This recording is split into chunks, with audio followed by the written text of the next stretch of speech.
అసెంబ్లీలో power point presentation ద్వారా రాష్ట్ర ఆర్థిక పరిస్థితిని వివరించడంతో పాటు గత ప్రభుత్వం చేసిన అప్పుల గురించి సవివరంగా వివరించేందుకు కాంగ్రెస్ ప్రభుత్వం సిద్ధమవుతున్న నేపథ్యంలో ప్రతిపక్ష బీఆర్ఎస్ కూడా అందుకు రెడీ అవుతుంది. తమకు కూడా పవర్ పాయింట్ ప్రెజెంటేషన్ కు అవకాశం ఇవ్వాలని స్పీకర్ ప్రసాద్ కుమార్ కు మాజీ మంత్రి సిద్దిపేట ఎమ్మెల్యే హరీష్ రావు విజ్ఞప్తి చేశారు.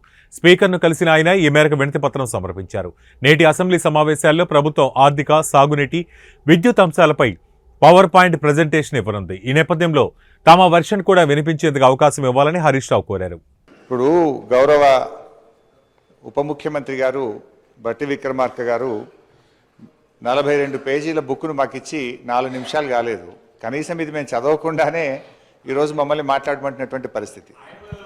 నిన్నటి నుంచి నేను మన అసెంబ్లీ సెక్రటరీ గారిని, మీ ఆ కార్యాలయాన్ని కూడా ఈ సభలో నోటు మీరు ముందుగా ఇవ్వండి, అట్లీస్ట్ సభ్యులు ప్రిపేర్ అయ్యి రావడానికి ఉంటుందని చెప్తే ఈ నోటు ఈరోజు సభలో వారు లేచి మాట్లాడడం స్టార్ట్ అయిన తర్వాత మా చేతిలో పెట్టినారు. Then how a member can speak on this అధ్యక్ష?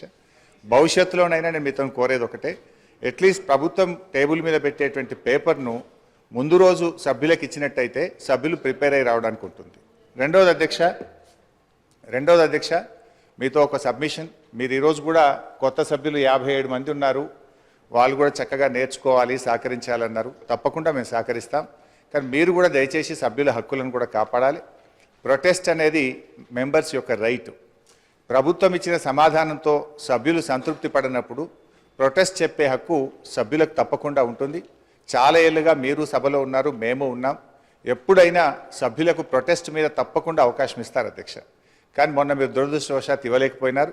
భవిష్యత్తులోనైనా సభ్యుల హక్కులు కాపాడాలని, సభను మరింత హుందాగా నడపాలని, దానికి మా పూర్తి సహకారం అందిస్తామని కూడా మీ ద్వారా తెలియజేస్తాం అధ్యక్ష. ఇకపోతే సబ్జెక్టులోకి పోతే ఈరోజు మాట్లాడతారా? నాకు